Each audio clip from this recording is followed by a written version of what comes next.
ये हमारा इंग्लिश का पहला लेक्चर है। इंशाल्लाह आपको अगले लेक्चर भी जल्द से जल्द मिलेंगे। देखिए बुक में आपकी सबसे पहले आपको दिया हुआ है 1.1 issues relating to teaching and learning of English in Maharashtra. इस हिस्से में आपको बताया गया है कि जो सारे इश्यूज होते हैं किससे रिलेटेड, टीचिंग और लर्निंग से रिलेटेड, और कहाँ पर, महाराष्ट्र स्टेट में इंग्लिश के लिए। नीचे दिया हुआ है आपको, like the whole of India maximum population in Maharashtra lives in villages. जैसे कि पूरे हिंदुस्तान में ज़्यादातर आबादी जो रहती है वो विलेजेस में रहती है, गाँव में रहती है, उसी तरह से मैक्सिमम जो पॉपुलेशन महाराष्ट्र में है वो भी जो है वो कहीं ना कहीं खेड़े विभाग से या गाँव के एरिए से होती है, मतलब वहाँ पर वो रहते हैं विलेजेस के अंदर। आगे दिया हुआ है, the economy in villages is agro based. तो यहाँ रहने वालों का जो जरियाए माश है वो पूरी तरह से एग्रो बेस्ड है, मतलब खेती बाड़ी के जरिए से जो है वो कमाई करते हैं। Even with the advent of 21st century education could not become the priority in villages. अब जो है आगे बताया गया है कि 21वीं सदी चलने के बावजूद एजुकेशन जो है, जो तालीम होना चाहिए, जिस तरह से होना चाहिए उस तरह से अभी भी विलेजेस में नहीं है। मतलब वो जो है वो पहली तरजीह कहीं ना कहीं अपने एग्रो बेस्ड को देते हैं, मतलब खेती बाड़ी को देते हैं, खेती के जरिए से पैसे कमाना वगैरह को देते हैं, और उनमें पढ़ाई के नज़दीक कहीं भी पहली पसंद नहीं है। मतलब वो पढ़ाई को इतना पसंद नहीं करते, पहली पसंद उनकी पढ़ाई नहीं है, यहाँ पर ये बात बताई गई है। The state government has come out generously with various schemes like midday meals, incentives like attendance allowance, and various other motivational programs. तो इन सारी चीज़ों को देखते हुए समझते हुए कहीं ना कहीं स्टेट की जो हुकूमत है, महाराष्ट्र स्टेट की जो हुकूमत है वो आगे आई है और उन्होंने बहुत सारी स्कीम्स चलाई है, जैसे कि मिड डे मील्स जो आपको स्कूल्स में खिचड़ी वगैरह देखने को मिलती है। तो ये जो है वो एक तरह से गवर्नमेंट के ज़रिए से चलाई जा रही है ताकि लोग जो है वो इसकी तरफ राग़िब हो। इसके अलावा आपको इंसेंटिव्स लाइक अटेंडेंस अलाउंस मिलता है, मतलब जो आपको हाज़िरी का भत्ता दिया जाता था, ठीक है? पहले जो है पिछले कुछ सालों में मिला है, हाज़िरी का भत्ता मिलता है बच्चों को। जितने दिन आप स्कूल में आएँगे उतने दिन के आपको कहीं न कहीं पैसे मिलेंगे। तो ये भी एक तरह से अट्रैक्शन है ताकि बच्चा जो है वो स्कूल में आए, पैसों के बहाने ही सही, लेकिन वो जो है वो स्कूल में आए। उसके अलावा जो है वेरियस अदर मोटिवेशनल प्रोग्राम्स चलाए जाते हैं, लोगों को मुतवज्जह करने के लिए कहीं न कहीं तालीम के ज़रिए से अहमियत बताई जाती है, तालीम किस तरह से इम्पोर्टेंट है वगैरह चीज़ें जो है वो इस तरह के प्रोग्राम होते हैं ताकि लोग इसकी तरफ राग़िब हो और इसके बहाने से ही कहीं न कहीं स्कूल में आना बच्चे शुरू हो जाए। The government also provides uniforms, books, instructional material, teaching aids, and electronic resources free of cost to the government-run and government-aided elementary school throughout the state. अब देखिए इसके अलावा और भी इसमें मज़ीद बताया गया है कि ना सिर्फ यहाँ तक बल्कि जो गवर्नमेंट होती है, स्टेट गवर्नमेंट होती है, वो बच्चों को फ्री में कहीं न कहीं यूनिफ़ॉर्म्स, बुक्स और सारी चीज़ें जो कि टीचिंग से रिलेटेड है, जैसे कि आईसीटी के लिए कंप्यूटर की ज़रूरत होती है।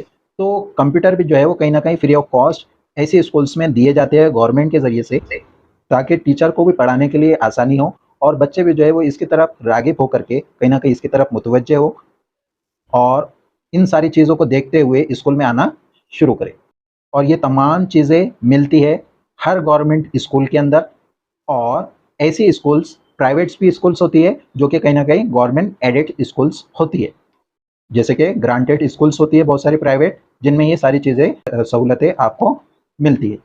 अब देखिए उसके आगे आपको दिया हुआ है, when we think of education we realise that education is not a single process, in fact it is a complete set of various processes. मतलब एजुकेशन जो है वो एक सिंगल कोई चीज़ नहीं है, कोई एक अकेली चीज़ नहीं है।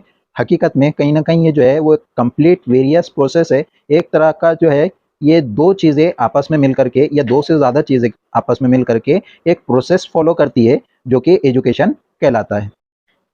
Teaching and learning are the two fundamental parts of education. यहाँ आगे बताया गया है कि टीचिंग और लर्निंग जो है ये दो पार्ट्स है एजुकेशन के, पढ़ाना और सीखना। Imparting education is greatly affected by our surrounding and atmosphere. अब देखिए आगे बताया गया है कि कहीं ना कहीं एजुकेशन जो है तो इफेक्ट होता है उस पर, किससे, हमारे सराउंडिंग आसपास के माहौल से, ठीक है। फिर आगे बताया गया है वी लिव इन महाराष्ट्र, हम जो है वो कहाँ रहते हैं, महाराष्ट्र स्टेट में रहते हैं। In the state of Maharashtra there are cities like Mumbai, Pune and Nagpur which are suppose to be the centres of quality education. हम जो है वो कहाँ रहते हैं, महाराष्ट्र में रहते हैं। और इस महाराष्ट्र स्टेट के अंदर कहीं ना कहीं 3 सिटीज़ है, 3 शहर है, मुंबई, पूना और नागपुर, ठीक है, जो कि suppose to be centres of quality education, जो कि कहीं ना कहीं क्वालिटी एजुकेशन के लिए ये 3 शहर जाने जाते हैं। मतलब यहाँ पर जो है वो अच्छा तालीमी मियार है। There is good number of reputed educational campuses, institutions, schools and colleges in these cities with most qualified, able and worthy faculty and staff। अब देखिए आगे बताया गया है कि इन तीनों शहरों में कहीं ना कहीं रेप्यूटेड एजुकेशनल कैंपसेस है, मतलब अपने आप में तालीमी मियार जिनका ऊंचा है, ऐसे स्कूल्स, ऐसे कैंपसेस, ऐसे इदारे यहाँ पर मौजूद है, ऐसे स्कूल्स और ऐसे कॉलेजेस भी यहाँ पर मौजूद है जहाँ पर जो है मोस्ट क्वालिफाइड, सबसे ज़्यादा कहीं ना कहीं तालीम याफ्ता उस्ताद मौजूद है, और ऐसे स्टाफ भी मौजूद है जो कि हकीकत में पढ़ाने लायक है, अपनी अहमियत को समझते हैं और अपनी जिम्मेदारी बखूबी निभाते हैं। Still the field of elementary education needs more attention and focus when it comes to teaching and learning of English language। इन सारी चीज़ों के बावजूद कहीं ना कहीं एजुकेशन को बहुत ज़्यादा ज़रूरत है। कौन सी एजुकेशन, एलिमेंट्री लेवल पर, कहीं ना कहीं शुरुआती लेवल पर जो एजुकेशन होती है बच्चे की, पहली क्लास से लेकर के 6ठी 7वीं क्लास तक, ठीक है, इसको बोलते हैं एलिमेंट्री एजुकेशन।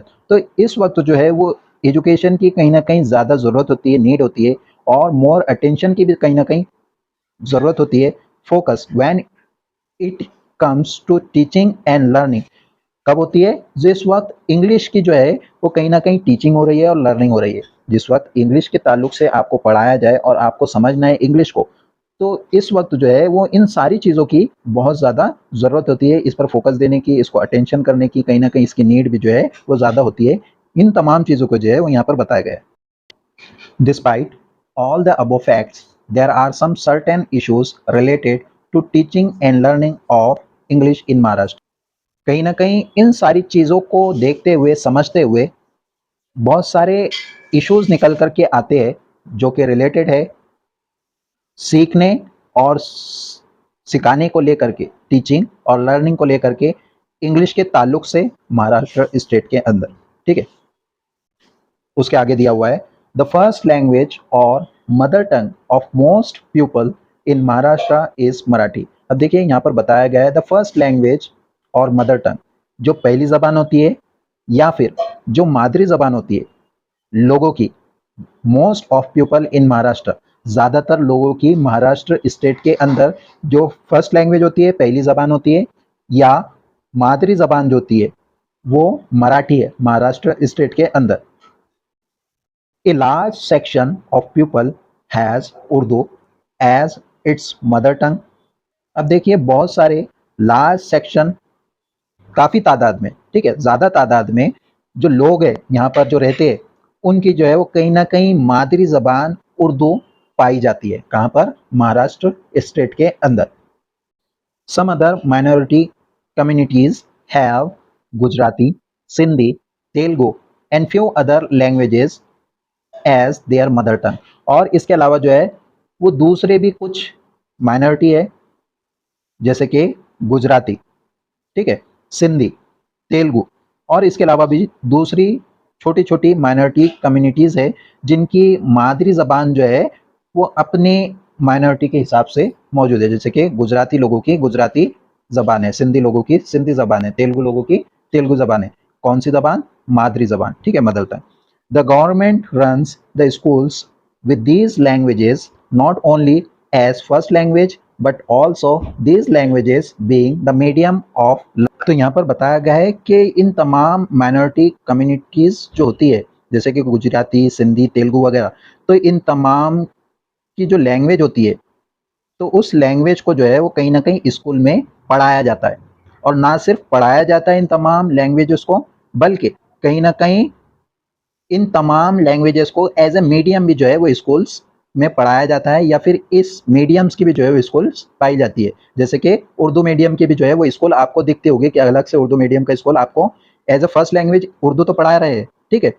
कोई भी स्कूल में आपको एज अ फर्स्ट लैंग्वेज जो है वो स्कूल में मिल सकती है कोई भी ज़बान, लेकिन उसके अलावा जो है वो हर एक ज़बान के एतबार से कहीं ना कहीं उसको मीडियम के एतबार से बांटा गया है। उर्दू मीडियम्स के भी स्कूल्स होते हैं, इसी तरह से हिंदी मीडियम्स के भी स्कूल्स होते हैं, गुजराती मीडियम्स के भी स्कूल्स होते हैं, ठीक है। तो यहाँ पर जो है वो हुकूमत महाराष्ट्र जो है वो इन तमाम लैंग्वेजेस को एज ए फर्स्ट लैंग्वेज पढ़ाती है। उसके अलावा जो है ना सिर्फ लैंग्वेजेस को पढ़ाती है, बल्कि मीडियम्स के हिसाब से भी जो है वो पढ़ाती है। अलग अलग मीडियम्स के भी जो है स्कूल्स होते हैं।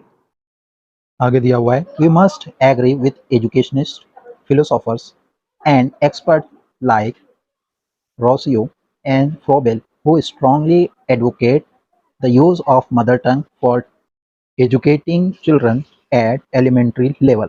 तो यहाँ पर जो है वो आपको बताया गया है कि हमें जो है वो पूरी तरह से राज़ी होना चाहिए उस बात पर जो कि कही गई है फिलोसोफर्स के ज़रिए से, जो कि कहीं ना कहीं एजुकेशनिस्ट के ज़रिए से, माहिरीन तालीम के ज़रिए से, जो कि सपोर्ट करते हैं स्ट्रांगली, जो स्ट्रांगली इस बात को कहते हैं कि मदर टंग जो होती है, जो मादरी ज़बान होती है, उसमें ही जो है वो कहीं ना कहीं बच्चे को तालीम दी जाए, कहीं ना कहीं एलिमेंट्री लेवल पर बच्चे को तालीम दी जाए अपनी मादरी ज़बान में ही।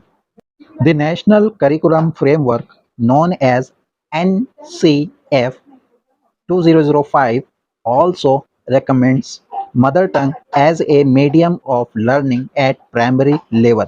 यहाँ पर जो बताया गया है कि जो नेशनल करिकुलम फ्रेमवर्क था जो कि 2005 में तैयार किया गया था, उसमें भी इसी बात को जो है वो जोर दिया गया था कि जो मदर टंग होती है उसी मीडियम में कहीं ना कहीं आपको लर्निंग प्रोवाइड की जाए प्राइमरी लेवल पर।